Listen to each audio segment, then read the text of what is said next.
आजकल एक बात बहुत ज्यादा होती है, सुनी जाती है, कही जाती है, पढ़ी जाती है, देखी जाती है, क्रिटिकल थिंकिंग। आज के एजुकेशन सिस्टम में क्रिटिकल थिंकिंग नहीं है, इसीलिए हम नई नई चीजें लाना चाहते हैं। ऐसा हर कोई कहता है, आपने भी सुना होगा, हर रोज हम सुनते हैं। हर आदमी बात करता है कि क्रिटिकल थिंकिंग डेवलप होनी चाहिए, पर कोई बात नहीं करता कि कैसे होनी चाहिए।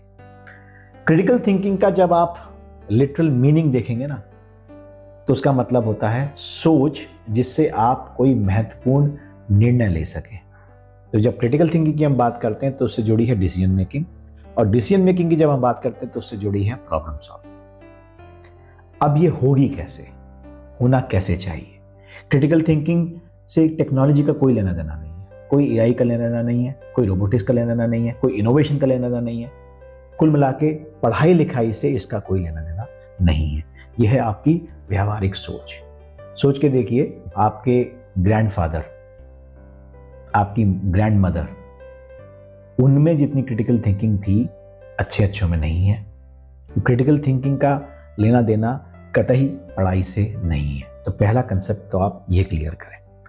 अब बात आती है कि डेवलप कैसे होगी। उसके लिए कुछ करने की जरूरत नहीं, बहुत ही बेसिक सी चीज है। आपको कोई प्रॉब्लम दी जाती है तो आप क्या करते हैं, आप पॉसिबल सॉल्यूशंस में से उसको सही सॉल्यूशन को या सही ऑप्शन को चूज करते हैं। तो पहली चीज जो होती है क्रिटिकल थिंकिंग में वो ये है कि सही ऑप्शन को चूज करना। सही ऑप्शन को चूज करने के लिए आपको पता होना चाहिए कि सही और गलत में डिफरेंस क्या है। दूसरा पॉइंट ये हो गया।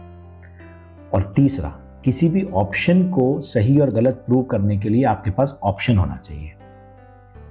तो क्रिटिकल थिंकिंग के लिए सबसे जरूरी है कि आपके पास एक डेटाबेस ऑफ ऑप्शंस हो जो आप अपने दिमाग में स्टोर करेंगे किसी भी चीज से रिलेटेड। और वो बनते हैं आपके एक्सपीरियंस से, वो बनते हैं आपके ऑब्जर्वेशन से, वो बनते हैं आपकी लिसनिंग से। कहीं भी बैठे हैं, कहीं भी कोई बात हो रही है, आप उसको अपने दिमाग में लेते हैं, एक डेटाबेस बनाते हैं। और फिर जब डेटाबेस बन जाता है तो आपके पास पॉसिबल सॉल्यूशंस के ऑप्शंस होते हैं।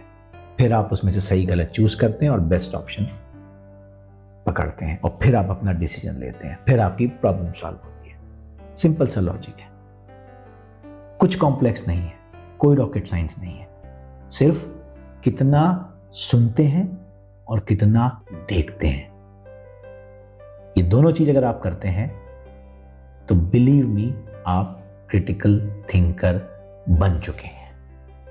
तो जब कोई बड़ी बड़ी बातें करे ना इसके बारे में, मेरा ये वीडियो जरूर याद रखना कि बहुत सिंपल है, पर हम इसको इतना मुश्किल बना देते हैं because in our lives common sense is the most uncommon thing. सोचिएगा मैंने क्या गलत कहा।